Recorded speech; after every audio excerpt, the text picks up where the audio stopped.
Granny, were you a good Sam when it was born in 1957? OMG, how old do you think I am? Then when did you start coming to Good Sam? Before I met your grandfather, I lived across the street from a couple that came to this church, Ruth and Ken. I didn't really know them very well, but they seemed like nice people. They were always doing things for other people, including me. Sometimes they did thoughtful, little things, sometimes big, hard things. Back then, I was feeling kind of lost, and I suppose I was kind of lonely, too. It was a couple weeks after New Year's in 2010. The fun of Christmas was over, and I'd totally blown all of my New Year's resolutions. Anyway, they said that there were big things happening at their church, and they invited me to come to help with a mission project. He was like, "There's a mission project coming up to help some children that really need our help. We're going to be building a play area at the San Jose Family Shelter. We've probably got 10 or 12 people going so far, but we could really use some more help. It's going to be a few hours on Saturday morning, and I think it'll be a lot of fun. Besides, it'll really make a difference for those kids." It seems like you have a lot on your plate right now, Ashley, but I'd encourage you to give it a try. It always lifts my spirits to work on projects that make a difference for other people. It feels right to stand with people who need someone to stand with them. Well, I was just going to hang out on Saturday, but maybe I can help out for a while.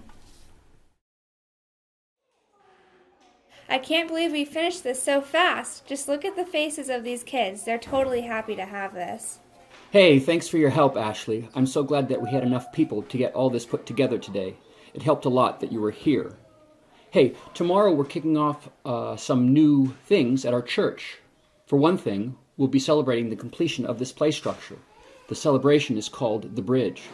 This card has our address and the time that the bridge starts. I'd like to invite you to come tomorrow so that we can thank you for your help. I don't want to give away the surprise, though, but there will be a gift waiting for you there. Will you please join us at the bridge celebration tomorrow? I didn't plan to go, but I woke up early that Sunday morning and I just went. At the time, I wasn't sure why.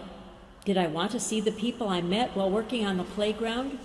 Or did I want people to thank me for the work I did? Or did I just want to know what the gift was? I didn't know then, but now I know that God was calling me to go. It surprised me, but I showed up, and the surprises kept coming. I was so impressed by how people treated me. They seemed to really be interested in me and to care about me. You got a present? What was it? All visitors were asked to go to the concierge desk after the bridge service was over to accept a small gift from the Good Sam family.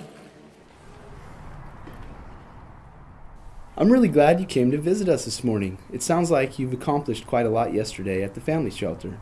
The kids sure looked happy in that video. On behalf of the whole Good Sam family, I'd like to give you this gift bag. Inside there's a coffee tumbler with our web address on it. You can use it now if you like. We're trying to get away from disposable coffee cups to help the environment. There's also a DVD that describes the different mission projects and activities going on here.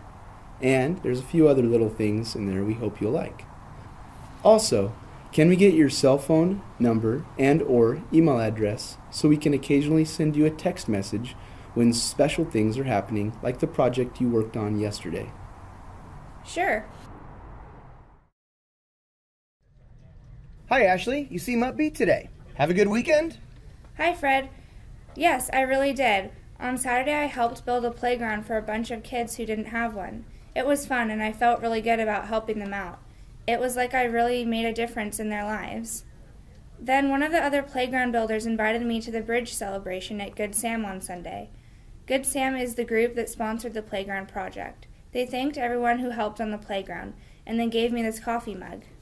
Uh-oh. It sounds like they're trying to put their hooks in you. It didn't feel that way. Several people talked to me. One family invited me to go out to lunch with them after the service. My neighbors go there. Everyone was friendly, and they seemed to care about me. That looks like a pretty nice coffee cup. How much work do you have to do to get one like that? I don't think you really need to do anything. It's just a gift they gave us visitors to say welcome. There was a guy who talked about things I hadn't really thought about before. I think I'm going to go back again. Just like that? Just like that. Fred, here's a card that has the address and time for the bridge celebration. Maybe you should check it out. Fred didn't visit for a year or so, but when he did, he became a big part of Good Sam for many years. Did you go every Sunday after that? Not at first. I attended sometimes, and sometimes I did other things. It might be hard for you to believe, but sometimes I just forgot to go. Didn't Good Sammy wake you up on Sundays and remind you to go? That was back before the internet could talk to you from thin air. Good Sammy wasn't there to remind me. Each time I went back, I was welcomed as warmly as the first time. Sometimes people from Good Sam Facebooked to say they'd miss me. When I learned more about intentional faith development, risk-taking mission and service, radical hospitality, extravagant generosity, and passionate worship, I realized how important it was to be a part of a small mission group and to worship together every week. It took a while, but as I learned more, I gave more of my time and more of my money, because I learned that God wants each one of us to make a difference in someone's life. I'm so glad that Ken and Ruth invited me so many years ago, and I'm very, very glad that you have a Good Sam family that loves you and helps you grow in God. Me too, Grammy.